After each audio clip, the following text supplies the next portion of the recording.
Welcome back, ladies and gentlemen. Hi. Okay, well, from our last episode when we were talking about wrestling and that. I want to bring up something we actually talked about last week. Yeah, alright. You know how we were talking about Conor McGregor and or just getting shit canned by all the WWE wrestlers and that because he said that they're all a bunch of pussies? Yep. Yeah, well, he's doubled down on all these insults because I'm not sure if you know this, but he just recently did an interview and he went off at the main man, John Cena. I did actually see that. I don't know. I didn't read much into it because I've been working at my actual job, which I guess is my actual job, and this is my second job, though I would rather be the other way around. Anyway, regardless of that, Yep. I did read that. Apparently, there's an interview where you can watch it. I have yet to watch it. I've been meaning to watch it. But he calls John Cena fat or something? No, sorta. He, the way he said it was that an interviewer asked him about comments about certain people over Twitter, the response that he had to Ric Flair giving him shit over Twitter, and he was like, "I like Ric Flair. He's a great man. He's one of those old school guys. He's one of those best old school guys." And he's just going on about how Ric Flair's a legend in the industry and stuff like that. But all these new WWE guys are pussies. Like that main guy, you know, that John Cena. He's going around with the headbands and shit. Yeah, he's saying that nobody can see him. We all can fucking see ya.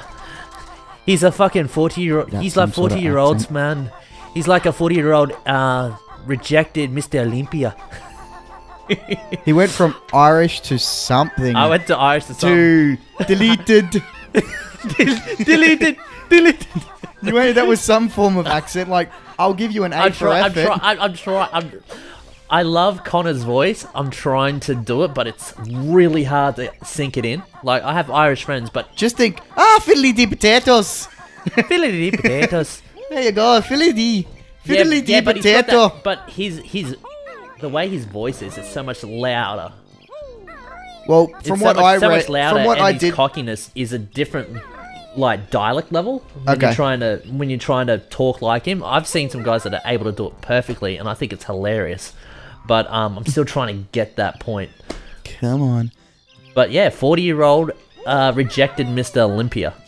I mean, why not? It's just like, ooh. It's at one point you're thinking, oh, is this like a shoot, or is it gonna be like is it something that's actually gonna pop up later on? Because, you know, people have said that Conor will be amazing in the WWE, but because he's got that cockiness and that, and he could probably play a character, but he doesn't have to because he's a character in himself. Yeah, well, what was it? Ric Flair said, "You're welcome for the gimmick" or something like that to him. Not only that, but there was also another thing. Kurt Angle actually challenged him to he said take 5 bumps. Take 5 bumps. Because he says he remembers when he first started and took 3 bumps and said, "Fuck that, I'm out." Pretty much. Because as you've actually done wrestling, you've actually done wrestling yourself, haven't you? Yes, I have. I've taken many a bump. And bumps hurt us a lot. Oh, they hurt like shit. And if I know Kurt Angle, he isn't going to get him to do it in a ring. The way I did it, you know those, remember those really thin mats that you'd get at like school? What wrestling, amateur wrestling's on those thin mats? Oh, no, there are a little bit more ones, but, you know when you were in high school and you had like you would go to like the PE storage room and you have like the mats that are like... Yeah, crash mats. Like 10, yeah. Crash mats. Yeah, we had to do that on, you had concrete and you had them and you had to bump on them. Yeah, crash mats. And they hurt like a motherfucker. Yeah, but it's a way to sort of... If you can deal with the pain of that, you can deal with the bump in the ring. If you can bump on those, but it also depends on the type of ring that you're in. Like the ring that I used to wrestle in. Yeah. The ring that I used to wrestle in had a spring, so it alleviates. Yeah. WWE has a springed ring. It's small, so you can't really see it as much. TNA don't. They don't have a spring, so it's harder. Huh. Yeah, it's because I think they may have had a spring when Hogan did the whole 4-sided ring before they went back to the 6 sides. But their 8-sided ring, they can't put a spring in it because they would have to put more than one to alleviate. So yeah, but bumps hurt. Because because you brought up bumps and all that sort of shit, and then I thought you've wrestled before. Yes, I have. Would you like to tell your story about the ring breaker? Chris Masters. Fuck! I'm dying a lot. Continue story. I was wrestling for a very small promotion, and they were we had our own ring. Sometimes different promotions need to get rings off other people, and that because one might have broken, or maybe they just need they wanted a different type of ring for a match or stuff. So the guy who owned the ring, he was also my trainer, Brad. He put his ring onto a truck, and it went over to Adelaide. And Chris Masters was in Australia just doing a couple of matches because he got fired from the WWE, I think. Was he fired or did he quit? No, I think it was wellness policy. That makes sense. Fucking roided up, motherfucker. Yep. Broke our ring. He broke our ring in the midst of a match. How did he break it? Was it a break like Brock Lesnar and Big Show break, or was it? It's from what I recall, it was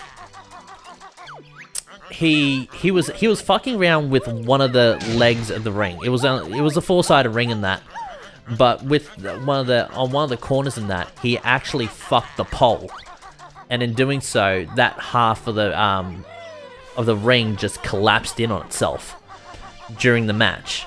I'm trying to think, reminiscent of the second time when I think Big Show and Mark Henry had their match. Yep.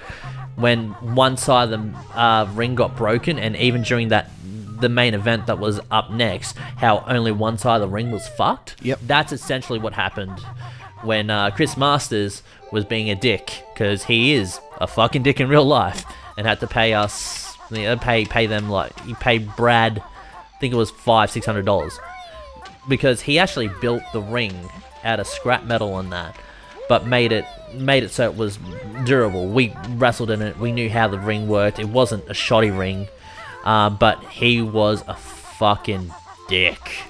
Like in real life? Dick? Oh yeah, he's egotistical to the max. Roided up fucking freak. See, I've heard that before. Well, that's what I heard. Like, I wasn't there at the show.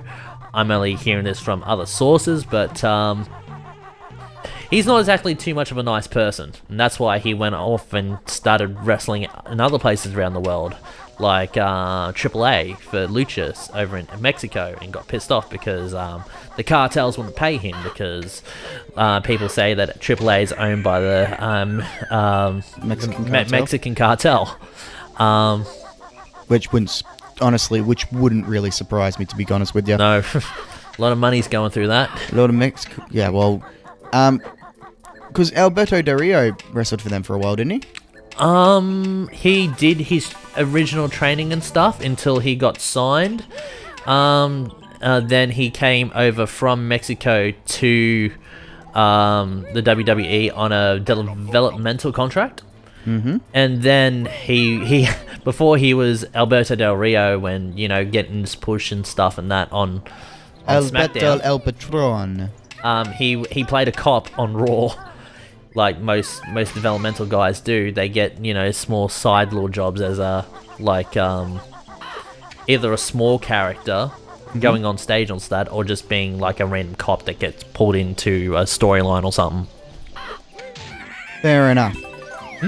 So yeah, what else? Dolph Ziggler, his first little run in when he was in WWE. It wasn't when he was Mikey of the Spirit Squad. He was a caddy. Yeah, he was a caddy for very, very racist Joey Guerrero. No, don't you mean Calvin White? Yeah, Calvin White. If it ain't white, it ain't right. Racist as all fuck. You can't be racist if he's Mexican himself. Yeah, but saying if it ain't white, it ain't right, as a Mexican playing a white guy on television. It was pretty funny, I'm not gonna lie. It was funny. Yeah, no, I remember that quite fondly, to be honest. I remember that as it were. I remember him coming out. It was not long before Eddie Guerrero. It was not early. It was before Eddie Guerrero died, right? Oh, way! It was like it was way because way before it was. You're looking at 3 to 4 years before Eddie was that because I thought the before- reason why they changed it back to Chavo Guerrero is for the memory of Eddie. no. Chavo went from Paul White because it was a failed gimmick. Calvin. Calvin.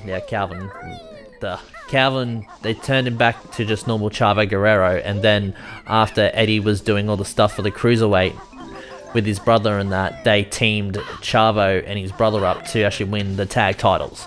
Oh. And then after that, Chavo went back doing the cruiserweight stuff when Eddie was going for more the United States title picture for a bit before he started going for the world title. Okay. But between that is when he had the run with Ray, and him and Ray were the tag champs, while Chavo was still doing the whole cruiserweight thing. And then that led into I'm Your Papi, and the big rivalry between him and Ray, and all that jazz. All that jazz. All that jazz. That's me. Oh, that's good. All right. Well, I think we're going to end this very soon. I'm just going to get this last thing here because I need this. The Mumbo. About to say not the... And stand it on this leaf where we'll start the next episode. So thanks for watching, guys. Don't forget to subscribe, like, and comment. And tell us about your favorite failed gimmick. Give me anything. Doesn't have to be Anything and wrestling. anything. Doesn't have to be wrestling. No, it does. Bye. Bye. You know it's not good when you cough and there's chunks coming up. Oh, that phlegmy goodness. Oh, yeah.